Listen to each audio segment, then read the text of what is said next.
Now, if we hope to go anywhere in our time together, we're going to have to come to an agreement on something, guys. An agreement that in 2017, we have a problem. Houston, we have a problem. We have a problem that we must agree demands our time and investment of energy to fix. And I have to have you come alongside with me in agreeing that we have a problem. Because if we cannot agree with some level of emotion that we have a dilemma, one that we must remedy in our homes, then our time together is never going to result in life change. And that's why we're here. Neither for ourselves nor for our children. And its impact on our children, this dilemma, could be catastrophic on their futures if we do not do something proactive, Mom and Dad, about it. There are two dangers seeking to devour our youth today. And this first one, the one up behind me here, is one that you're going to see we're pretty familiar with. The second one, though, is the one that we're really here to unveil and do battle with. But for comparative purposes, we're pretty familiar with this first kind of dangers. These are what I call impending dangers. They are imminent and they are real, but the reason that they're here in this first category, the one that we're not here to discuss, is because, guys, we're already acquainted with them. I mean, they may be dangerous, even killers, but parents have dealt with them for ages. Youth groups have been in battle with them for as long as there have been youth gatherings. As in times past, a huge majority of Christian kids willingly lie to their parents and the authority figures in their lives. Lying. So willful disobedience. Over half are sleeping around. So physical promiscuity, right? I mean, we have an epidemic today in suburban America where Christian kids are abusing alcohol, drugs, they're committing suicide at breakneck speed. Trust me, guys, I've got statistics a mile long that I can give you about this stuff.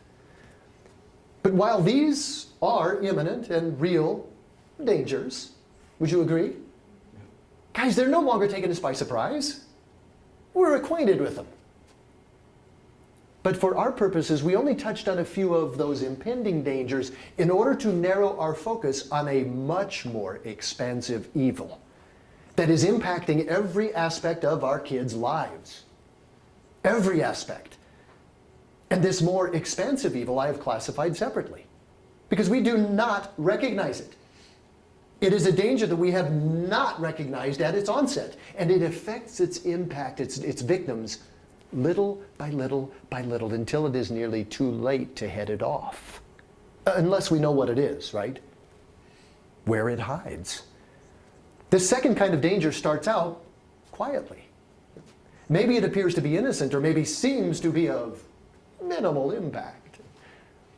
Or maybe you're just not paying enough attention.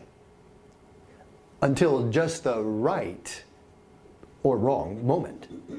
After which we have to ask ourselves, man, could I have somehow seen this coming?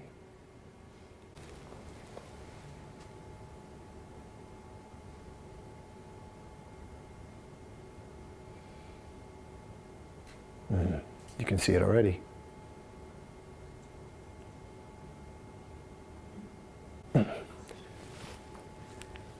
That's hard to watch, isn't it? Would it be fair to say that being aware of such danger is of primary importance to avoiding it? I mean, if your son had been that young man who had run across the street and you had come out of your house just in time to see him begin that return to the driveway while you saw the bigger picture developing, dude, your adrenaline would rush, would it not? And you would do something to remedy the dilemma at hand, wouldn't you, Mitch? Yeah. Well, the first core purpose of this course is now upon us. And it is to help us identify a different kind of danger. one that is not quite so familiar to us, but it is as perilous as any impending, recognizable danger you can construct. As we progress through time, there are things that can escape our awareness. But nonetheless, they can still cripple us.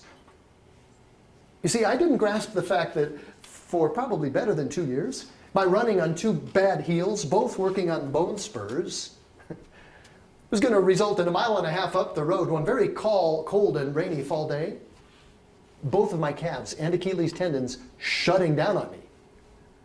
I mean, like completely. To the point where I couldn't any longer even walk. I could not come home. I couldn't function. Those considerably crippling variables escaped my attention entirely, but they still crippled me, yes?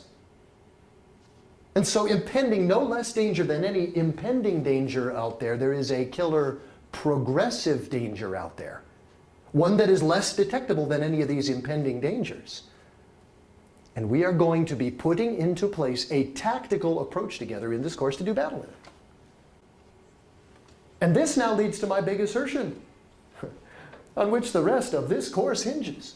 Are you ready for this?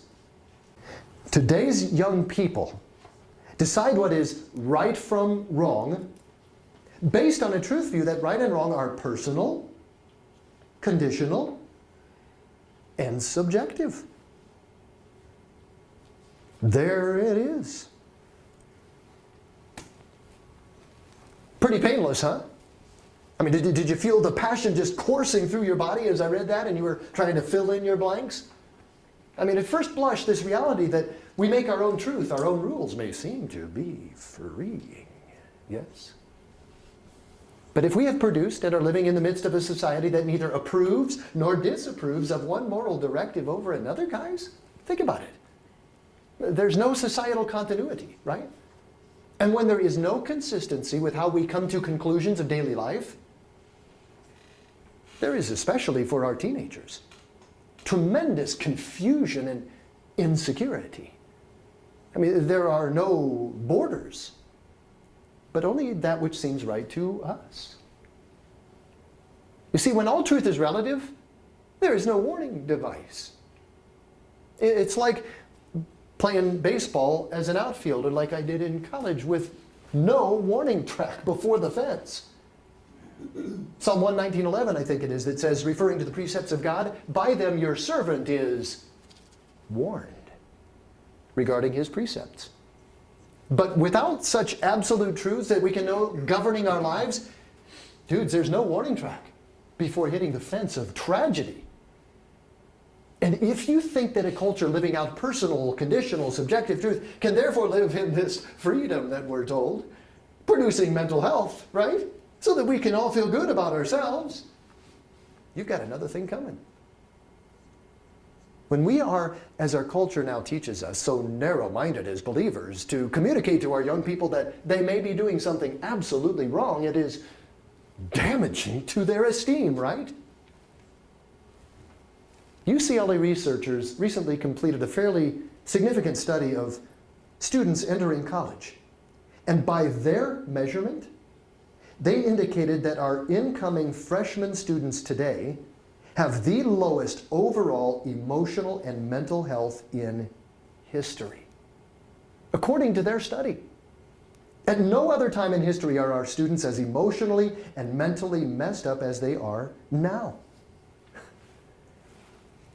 Our young people are, as a product of our society, confused. They are looking for answers. The average high school student today, this report said, has the same level of anxiety as the average psychiatric patient did in the 1950s. That's what the research shows. My friends, we are living in a society that is reaping the harvest of a cultural persuasion that all truth is personal, conditional, and subjective. And it is producing a generation filled with disillusion, not health, not self-confidence. And our children have to know how to deal with this. And it is your responsibility to help them. They must come to know with absolute certainty the basis on which things are to be determinable to be right or wrong.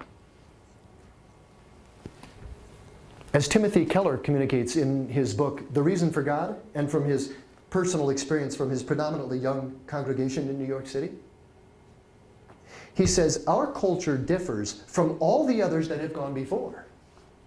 People still have strong moral convictions, but unlike people in other times and places, Keller says, they don't seem to have any visible basis for why they find some things to be evil and other things good.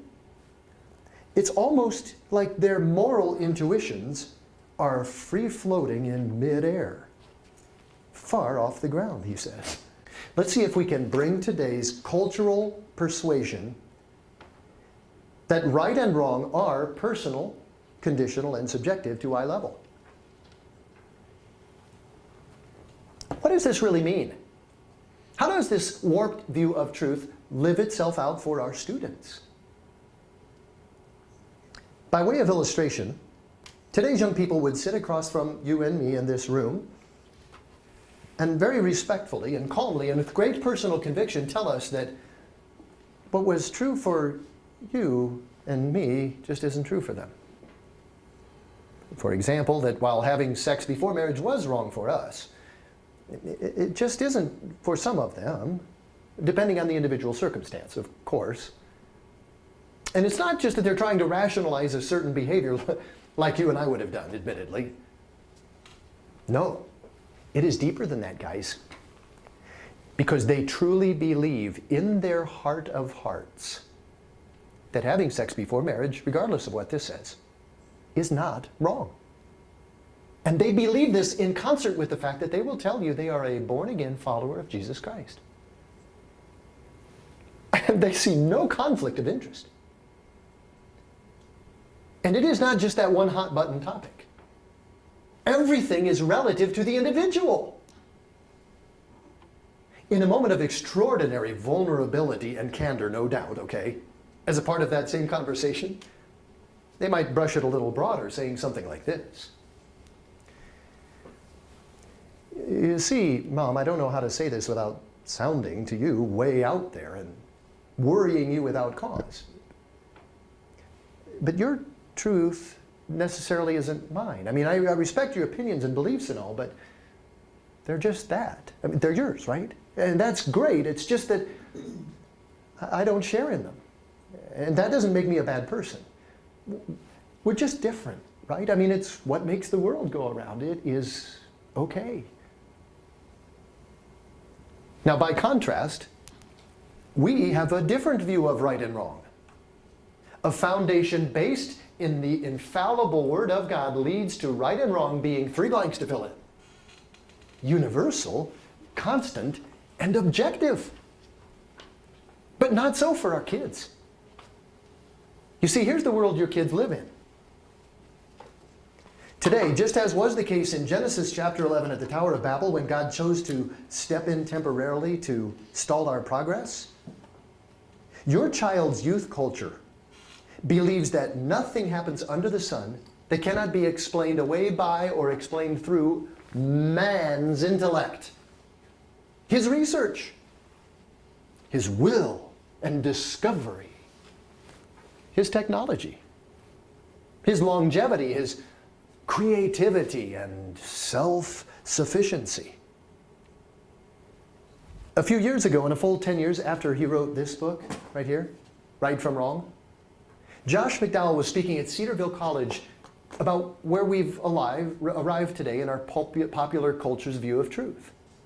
And his progressive curiosity about why things are the way they are led him to some logical conclusions about exactly what we're discussing. So now listen.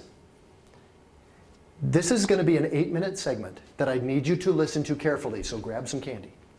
And I need you to listen to this carefully because this movement in evolution from being something that is universal, constant, and objective, over there on the right side, to today's culture believing that truth is personal, conditional, and subjective, guys, It didn't just happen overnight.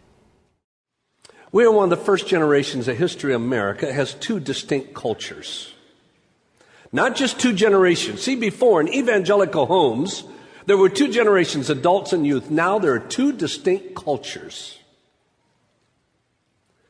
Right within the most evangelical, fundamental, biblically based Christian home. Folks, trust me, your children, your grandchildren do not think the way you think. They don't. And I know this for sure. They do not process truth the way you do. Now, when you were a kid, you had the same thought process as your parents, and you processed truth the same way. Not anymore. We have two distinct cultures. Let me show you how we got to the youth culture. See, for almost every one of you here, truth is discovered. It's external. It's objective. You shall know the truth, and the truth will set you free. John 8:32. That is not true for your kids. That is not true for most young people right here at Cedarville. Truth is not discovered. Truth is created for the younger generation. Now, for many of you, you're going to think I'm crazy. You're going to think I'm out to lunch. To the average young person right in the most evangelical church, you do not discover truth, you create truth. All truth is personal opinion, personal perspective. Think I'm wrong on that? Where do you think they get one of their biggest phrases? Well, if it's true for you, wonderful, but it's not true for me. You have your truth, I have my truth. You create your truth, I create my truth. You're not to judge me. Some of you think I'm crazy on that. I spoke to the big Sunday school convention in St. Paul, Minnesota. There were about 2,000 Sunday school teachers there, mainly older, in their 40s, 50s, 60s. But a group from, I don't know what they call it now, used to be St. Paul Bible College. About 30 students came over. And I spoke on the difference between culture and mainly how with adults you discover truth, with kids they create truth. And I saw the audience wasn't getting it. They just weren't getting it. They thought I was out to lunch. When I ended after 55 minutes, the crowd just kind of politely applauded. The 30 students from St. Paul Bible College jumped to their feet with a rousing standing ovation. I went over and sat down in the front, and the gentleman, the coordinator, came up to tell about the afternoon seminars and everything. And right away, all these students got up and walked right down in front of him, came over, got in semicircles around me, and then one spokesman said, "They don't get it, do they?" I knew what they were saying. I said, "What do you mean?" "They really think truth is discovered, don't they?" And they thought the adults were crazy. And the adults thought the youth were crazy. In the same room, the same faith. Because to the youth, you create truth. To the adult, you discover truth. I want to take you in a little lesson of history. But I want to give you visually and verbally how we got to where we are today in the great predicament of presenting truth. I want you to look at like a video screen of history. It's almost like this is a video screen of history. At the top is a personal creator God. At the bottom is created man. This was a paradigm for hundreds of years. All truths resided in a personal creator God. Historical truth, anthropological truth, sociological, theological, philosophical, scientific, everything. All truths resided in a personal creator God. And man was created by that personal creator God and responded to that truth. Well, out of Italy came a movement called the Renaissance. Now listen carefully to the words that I use in describing each one of these four different movements. In the Renaissance, they said, we don't need God. We don't need God. Look how great man is. Look how wonderful man is. This is when they start making statues of the body, everything. Look how wonderful man is. We don't need God. And what the Renaissance did, metaphysically, philosophically, and theologically, It brought the concept of a personal creator God about a quarter of the way down the video screen of history and elevated, created man about a quarter of the way up. Now, it probably would never have moved from there if years and years later another movement had started called the Enlightenment. The Enlightenment came onto the scene and they said, we don't need God. We don't need God. Look how man can reason. Man can reason through the sin problem. Man can reason through salvation. Look how man can reason. And to me, picturing the Enlightenment, if you ever seen a ship with a young man with his hands on the helm and Jesus' hand is on his shoulder, that Christ is the master of your destiny. And what the Enlightenment did was take that arm off. It said, man is the master of his own destiny. Look at how he can reason. You don't need God. And what the Enlightenment did was bring man another quarter of the way up the video screen of history and brought the concept of a personal creator God about a quarter of the way down. Then years later, the Industrial Revolution came onto the scene and said, we don't need God. We don't need God. Look how man can create. Out of this came all the patents, everything. Look what man can create. We don't need God.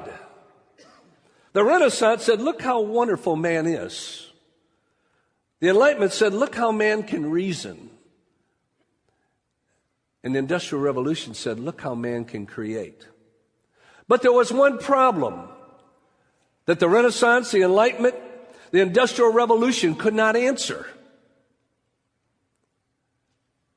Anyone want to take a guess at what it is? Anyone? The origin of man in the universe. The origin of man in the universe. Then came onto the scene Darwinism, the turn of the century.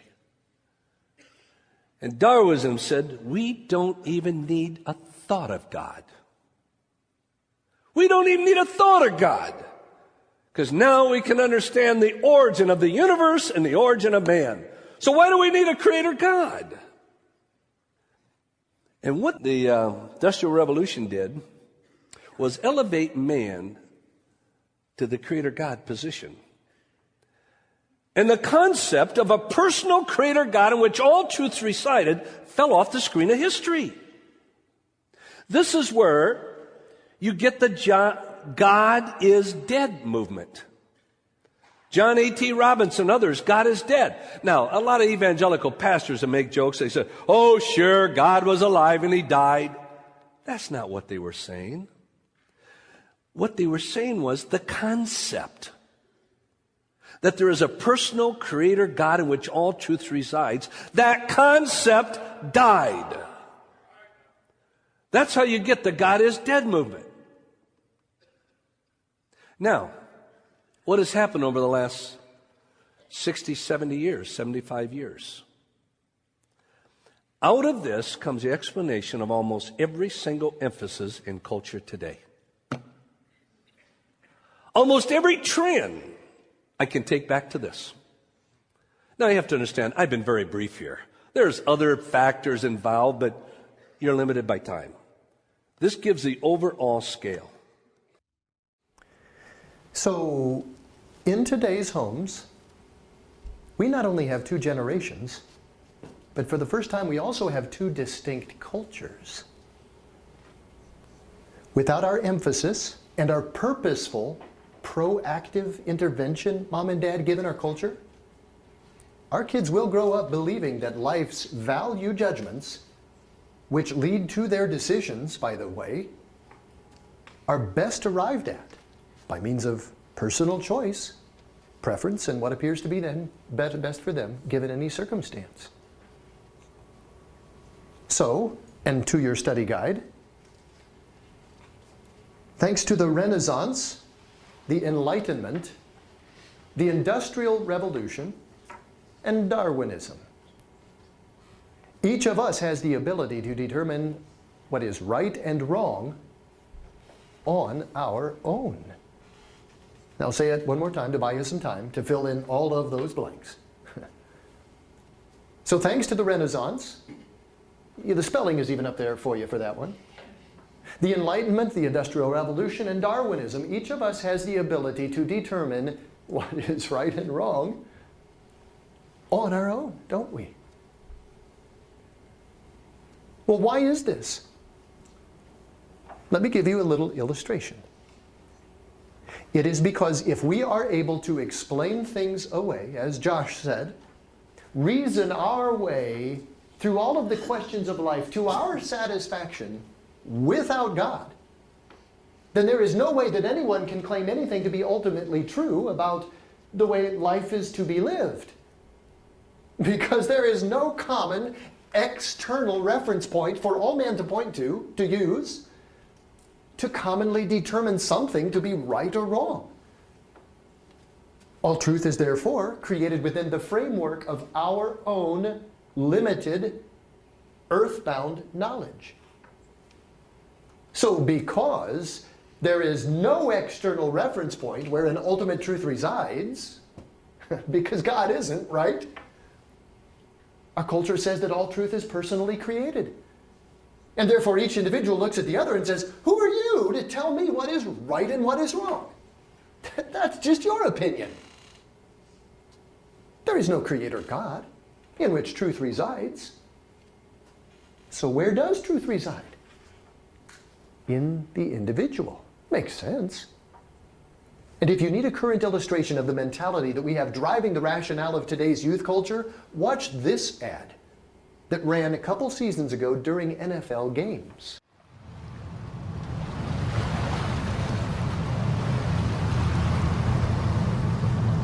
Your life is your life. Don't let it be clubbed into dank submission. Be on the watch. There are ways out. There is light somewhere. It may not be much light, but it beats the darkness. Be on the watch. The gods will offer you chances. Know them. Take them. You can't beat death, but you can beat death in life sometimes. And the more often you learn to do it, the more light there will be. Your life is your life. Know it while you have it. You are marvelous. The gods wait to delight in you.